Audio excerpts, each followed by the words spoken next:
Assalamualaikum warahmatullahi wabarakatuh.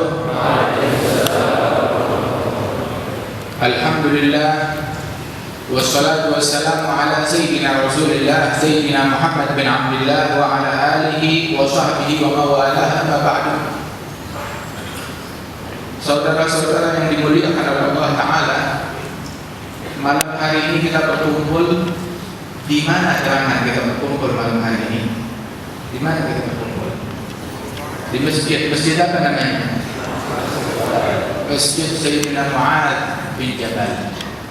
Dalam acara majelis, khitam majelis menyambut bulan Ramadan yang dilaksanakan oleh Majelis Ta'lim Darul Murtadha.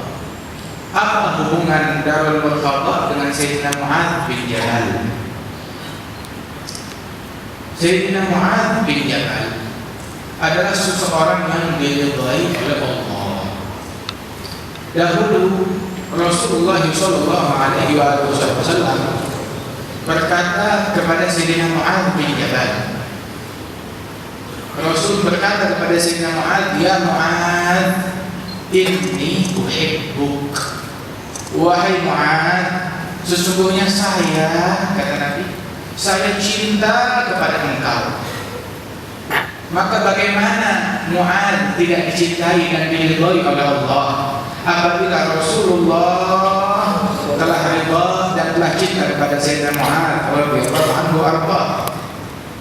Ketika Rasul mengatakan, "Inni uhibbuk," aku cinta kepada engkau, fala tad'anna an tabra'a dubura kulli shalah, Allahumma a'inni ala dzikrik wa syukrika wa husni ibadatik. Setelah Rasulullah mengatakan cintanya kepada Sayyidina Mu'adz, Nabi Muhammad memberikan tanda cinta kepada Sayyidina Mu'adz, memberikan kepada orang yang dicintai hal yang paling berharga.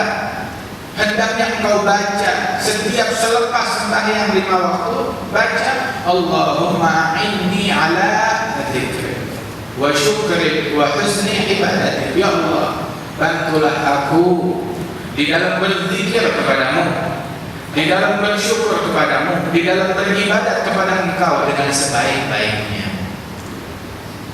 Ridhanya Rasulullah dan cintanya Rasulullah kepada Sayyidina Mu'adz itu membuktikan ridhanya Allah kepada Sayyidina Mu'adz dan cintanya Allah. Rasul sallallahu alaihi wasallam tatkala memakamkan salah seorang sahabat yang bernama Dzulbijadain, ketika dimakamkan oleh Rasulullah, Rasul yang masuk ke dalam lubang kuburnya, meratakan tanah di dalam tiang lahatnya. Kemudian Rasulullah perintahkan kepada sahabat, ulurkan jasadnya, diterima dengan kedua tangan mulia Rasulullah, dan Rasulullah baringkan di dalam kuburnya. Kemudian setelah itu Rasulullah berdiri dan berdoa, masih di dalam lubang kubur. Nabi Muhammad berdoa, Allahumma rda anhu fa inni amsaitu anhu radiyah. Ya Allah, ridhailah dia. Mengapa Allah Ta'ala ridha kepadanya? Sebab aku, kata Rasulullah, aku pada petang hari ini aku ridha kepada orang ini, maka ridhailah dia. Ada di antara makhluk-makhluk Allah yang mana Allah Ta'ala ridha dengan ridhanya mereka, dan Allah Ta'ala murka dengan murkanya mereka. Termasuk juga Rasulullah sallallahu alaihi wasallam yang mana ridhanya Allah adalah ridhanya Rasulullah berarti ridhanya Allah, murkanya Rasul berarti murkanya Allah Subhanahu wa Ta'ala. Membaiat Rasulullah sama seperti membaiat Allah Subhanahu wa Ta'ala. Sehingga bagaimana diutarakan di dalam Al-Quran bahwa sesungguhnya orang-orang yang membaiat engkau, mereka adalah orang-orang yang membaiat Allah, yadullah fawqa aydihim. Karenanya di antara sabda Rasulullah sallallahu alaihi wasallam pun juga menyatakan bahwasanya tentang Sayyidatuna Fatimah Az-Zahra radhiyallahu anha wa ardaha, bahwasanya sungguh yang membuat Siti Fatimah ridha, maka dia membuat aku ridha. Yang membuat dia murka, maka dia berarti dia membuat aku murka dan membuat Allah Ta'ala murka. Sebagaimana di dalam hadis Rasulullah sallallahu alaihi wasallam. Saudara-saudara sekalian, kita datang berkumpul di sini Apa yang kita cari? Apa yang kita inginkan? Yang kita cari di sini adalah yang tidak kita dapatkan di perkantoran, yang tidak kita dapatkan di pertokoan, yang tidak kita dapatkan di tempat-tempat manapun juga. Yang kita cari di sini adalah ridha Allah Subhanahu wa taala. Yang mana Allah taala setelah menyebutkan tentang nikmat surga, lantas Allah taala menyatakan wa ridwanun minallahi akbar. Keridhaan Allah lebih besar daripada nikmat-nikmat surga tersebut. Maka sungguh bodoh orang yang rela menukar kenikmatan duniawi. Dia mencari kenikmatan duniawi hingga dia melupakan ridha Allah. Dia tukar ridha Allah hanya demi meraih keuntungan duniawi saja. Ketahuilah bahwasanya sebentar lagi kita akan memasuki bulan yang mulia, bulan yang agung, bulan puasa di bulan Ramadan yang dimuliakan oleh Allah Ta'ala. Kita mencari ridha Allah Ta'ala di bulan yang mulia tersebut. Kita fokus di dalam mencari ridha Allah Ta'ala di bulan itu. Tujuan kita ridha Allah. Dan Allah Ta'ala memberikan kepada kita beberapa program yang untuk kita laksanakan di bulan Ramadan. Sebab di bulan Ramadan Allah Ta'ala punya program. Nabi Muhammad SAW mengaturkan program kita, program untuk umatnya. Para ulama wassalihun mengaturkan program untuk kita semuanya. Sebagaimanapun juga orang-orang musuh-musuh Islam, syaitan, iblis, dia pun juga mengatur program untuk dijalankan oleh pengikut-pengikut mereka selama bulan Ramadan. Sebab di bulan Ramadan itu disebutkan bahwasanya tusaffadus syayatin, setan itu semuanya dibelenggu di laut sana hingga mereka tidak mengganggu kaum muslimin umat Rasulullah yang melaksanakan puasa. Mereka faham, mereka mengerti. Setiap 1 tahun sekali selama 1 bulan mereka dikurung, dikunci, masuk jail, dipenjarakan di bulan Ramadan. Sisanya 11 bulan mereka bebas. Namun mereka ketika tahu bahwasanya mereka akan dipenjarakan nanti di bulan Ramadan, mereka menginginkan walaupun kita dipenjarakan, kita mau program kita tetap dijalankan. Kita punya tempo 11 bulan mendidik pengikut-pengikut setan, sehingga diatur orang-orang yang telah dididik, dibina oleh syaitan tersebut menjalankan program yang dilaksanakan oleh mereka. Namun hamba Allah, orang-orang yang dipilih oleh Allah Subhanahu wa taala, alladzina laysa lisyaitan 'alaihim sultan, yang mana syaitan tak punya kuasa terhadap mereka. Hamba-hamba Allah Ta'ala tersebut mereka punya program sendiri. Program Ramadan sudah jelas berpuasa. Tadi Al-Habib Zaid bin Yahya mengatakan kita menjaga puasa kita dari yang membatalkan puasa ataupun juga menggugurkan pahala puasa. Apa yang menggugurkan pahala puasa? Yang menggugurkan pahala puasa seperti berdusta ataupun juga bergosip, membicarakan keburukan orang lain, ataupun membawa satu omongan kepada orang lain untuk memecah belah antara dua orang manusia, ataupun juga melihat pandangan yang diharapkan oleh Allah Subhanahu wa taala, ataupun melakukan sumpah palsu. Ini menggugurkan daripada pahala puasa tersebut. Kemudian juga program kita di dalam bulan Ramadan, salat tarawih yang disebutkan adalah qiyam Ramadan sesuai apa yang diajarkan oleh para ulama. Semuanya mengambil daripada Rasulullah SAW.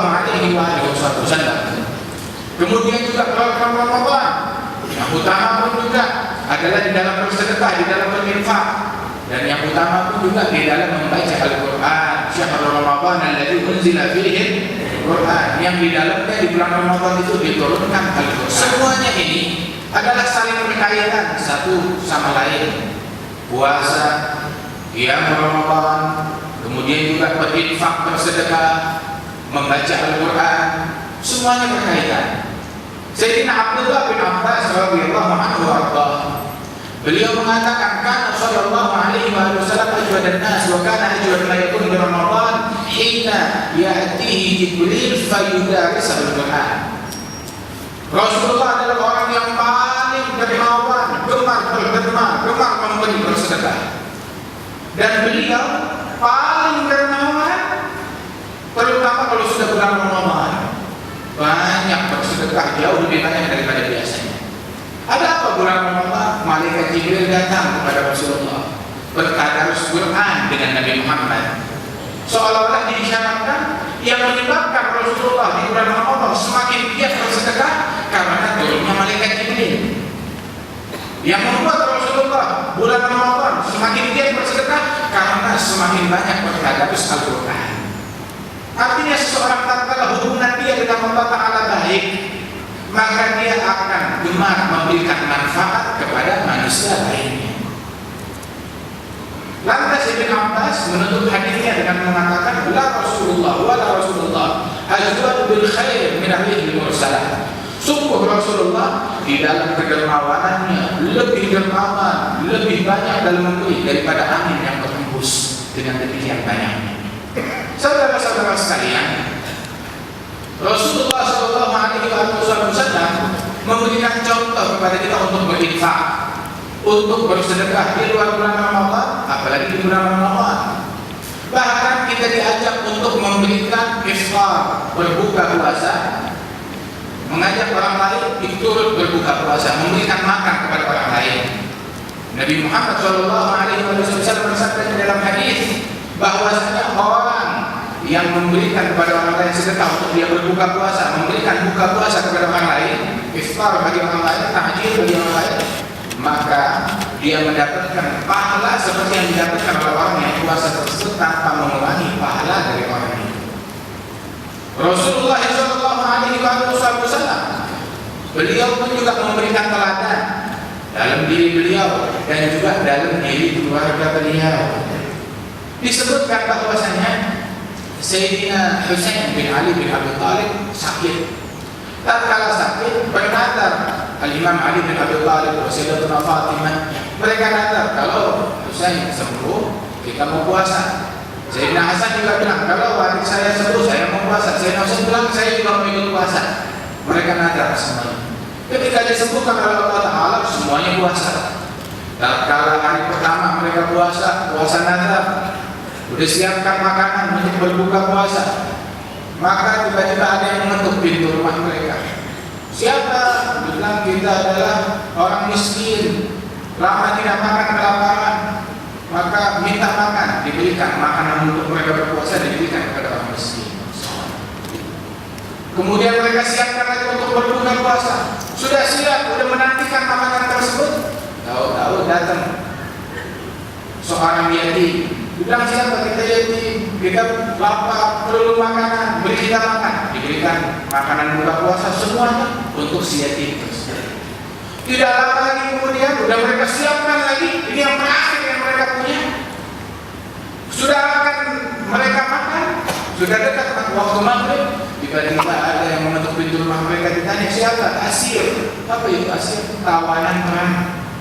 Artinya seorang non-muslim yang ditawan di Madinah minta makan ke rumah mereka, diberikan makanan terbaik yang dimiliki oleh Sayyidina Ali, Siti Fatimah, Sayyidina Hasan, Sayyidina Husain, yang mereka akan berbuka puasa, diberikan kepada orang non-muslim tersebut yang minta makanan.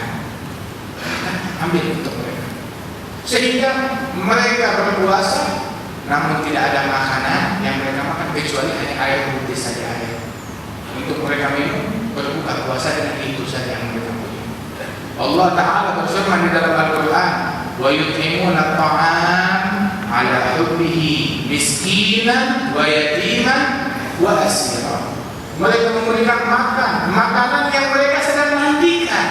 Seharian mereka ingin makan, tahu-tahu diberikan kepada miskin, yatim, asir, tawanan perang.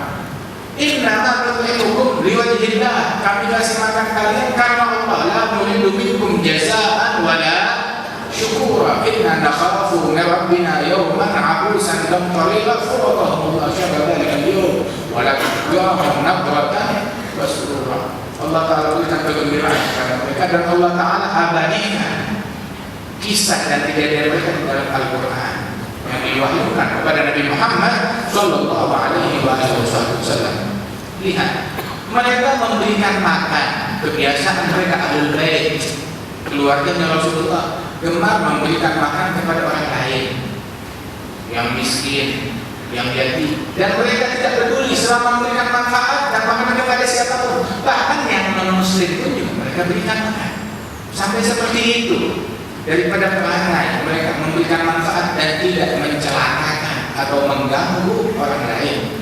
Khairun nas anfa'uhum linnas. Paling manfaat untuk manusia lainnya. Saudara-saudara sekalian, ini akhlak yang semacam ini dipuji oleh Allah Ta'ala sejak dahulu. Perhatian jiwa sosial terhadap sesama manusia, karena Allah Subhanahu wa Ta'ala semata-mata mereka lakukan. Sayyidina Ibrahim ala nabiyina wa alaihi afdhalus shalawat wa taslim, itu beliau Nabi Ibrahim diriwayatkan beliau tidak pernah makan kecuali bersama tamu. Kalau tidak ada tamu dia cari orang untuk makan bersama dia, siapapun. Satu kali sampai di kotanya itu orang tahu kalau ada tamu dijamu oleh Nabi Ibrahim. Satu kali ada tamu datang non muslim, seorang musyrik datang kepada Nabi Ibrahim minta untuk dijamu. Nabi Ibrahim lihat ini orang macam orang baik, maka Nabi Ibrahim tanya, apa agama kamu? Menyembah berhala ini. Saya kasih kamu makan, saya jamu, tapi dengan satu syarat, masuk ikut agama saya, kata Nabi Ibrahim. Maka orang itu pun menolak, dia tidak mau. Nabi Ibrahim bilang, kalau engkau tak mau, ya aku tak mau kasih kau makan. Lama jalan orang tersebut, Allah Ta'ala turunkan wahyu kepada Nabi Ibrahim. Wahai Ibrahim, ini orang puluhan tahun dia mempersekutukan aku, musyrik kepada aku. Aku tidak pernah putus makanannya selama berpuluh-puluh tahun. Baru hari ini aku wakilkan kepada engkau rezekinya, engkau putuskan harapannya dia. Maka Nabi Ibrahim langsung dia keluar dari rumah mencari itu orang. Jadi ketika jumpa ditarik dibawa ke rumahnya, dipaksa untuk dijamu makanan. Yang tunggu dulu apa sebabnya? Tadi saya minta dijamu, kau tak mau kasih saya. Yang sebabnya aku ditegur oleh Allah Ta'ala akibat menolak memberikan makan kepada engkau. Allah Tuhanmu menegur engkau gara-gara aku. Masya Allah. Kalau begitu sekarang aku ikut kepada agama yang kau bawa ini. Lihat dengan akhlak dan manfaat yang beliau berikan tersebut. Ketika Nabi Ibrahim selesai merenovasi membangun Ka'bah bersama Sayyidina Ismail, Ka'bah yang hingga saat ini kita ketika sembahyang dan kita sholat kita menghadap ke arahnya, ketika selesai membangun Ka'bah, maka Allah Ta'ala menurunkan wahyu kepada Nabi Ibrahim. Allah Ta'ala wahyukan, ya Ibrahim, lugmah fi batnil ja'i' khairun min bina'il Ka'bah. Wahai Nabi Ibrahim, satu suap makanan dalam perut orang yang kelaparan, engkau berikan sesuap makanan kepada orang yang sedang lapar, itu lebih baik daripada membangun Ka'bah tersebut. Demikian besar pahalanya. Makanya kita kalau hadir majelis ada makan, nanti akan makin panjang majelisnya, makin baik lagi biar kita lapar sekalian. Jadi makin besar pahala yang didapat lagi. Saudara-saudara saya, tadi Ustaz Hafid bilang tentang lapar. Kita bulan Ramadan bukan untuk mencari kepuasan, perlu memuaskan perut kita dengan makanan yang beragam.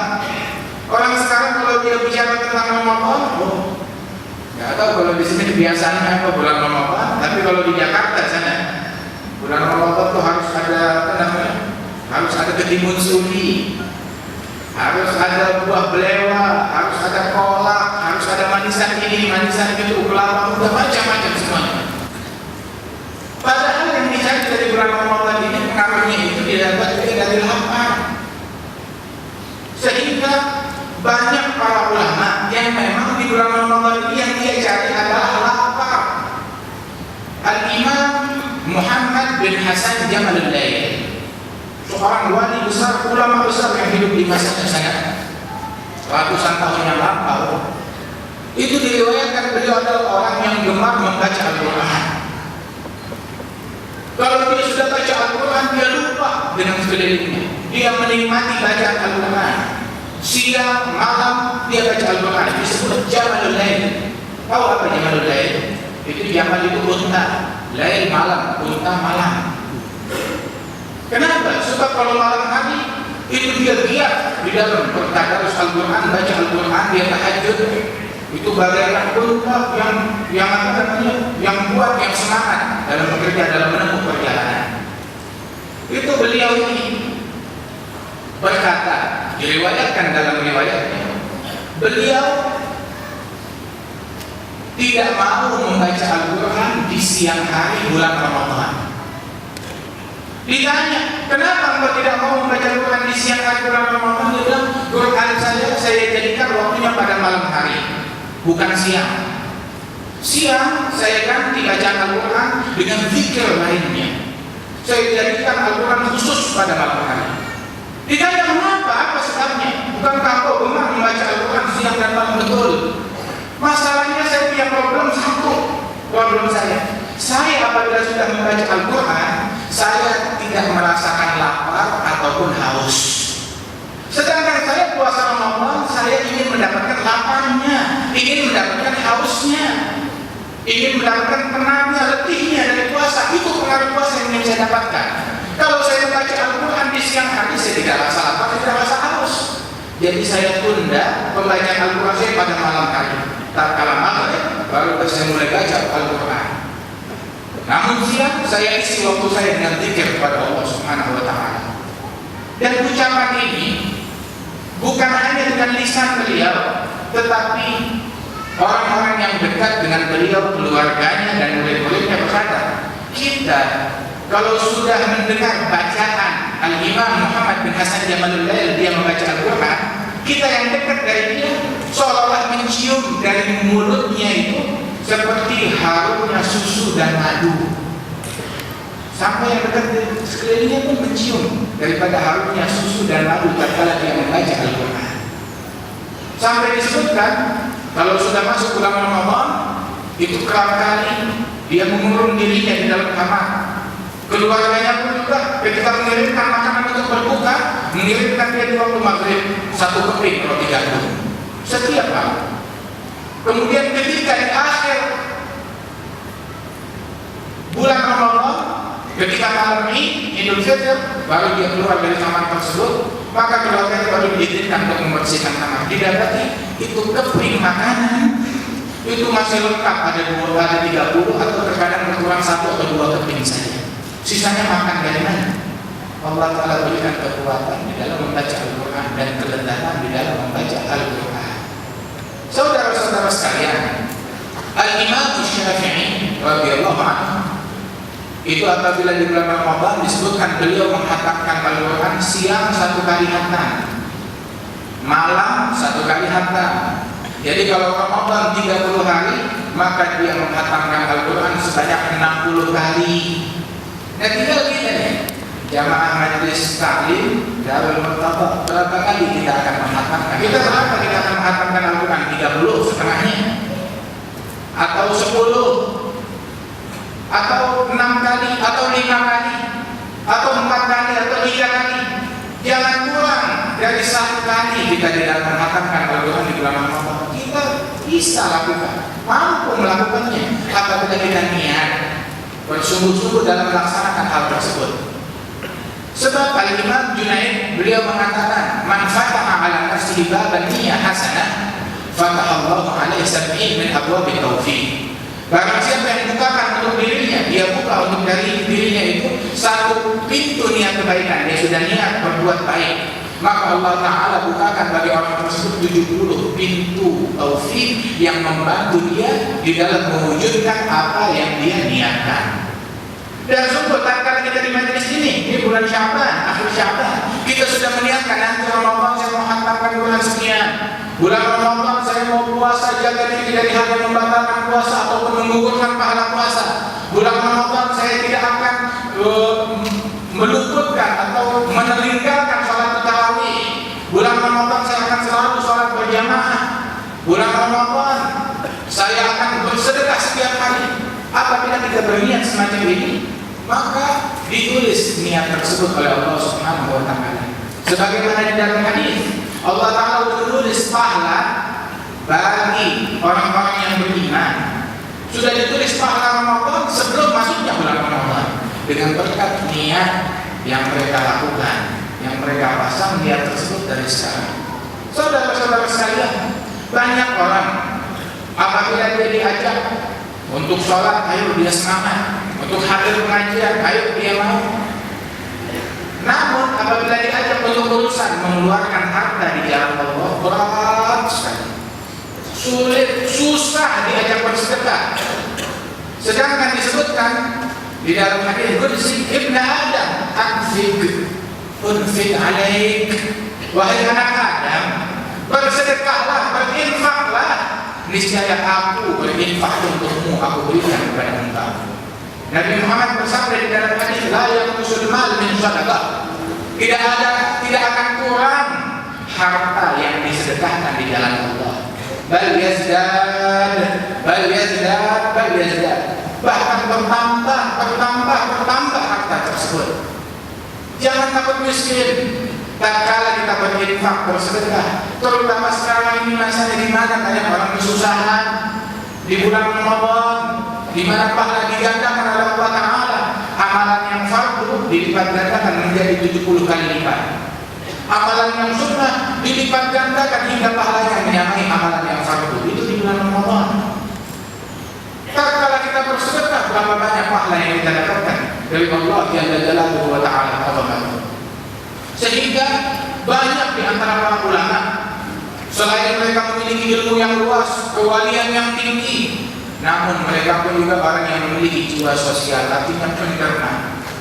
Al-Imam Shahibul Maulid, Al-Imam Ali bin Muhammad bin Husain Al-Habsyi, yang menulis Maulid Sittut Durar, itu disebutkan bahwasanya tatkala di masa beliau terjadi musim kemarau panjang, manusia di mana mereka kehabisan bahan pangan, kehabisan makanan, beliau yang menjamin nafkah bagi seluruh penduduk kota Seoul selama 3 bulan berturut-turut. Dia yang jamin rezekinya mereka. Radhiyallahu anhu wa arda.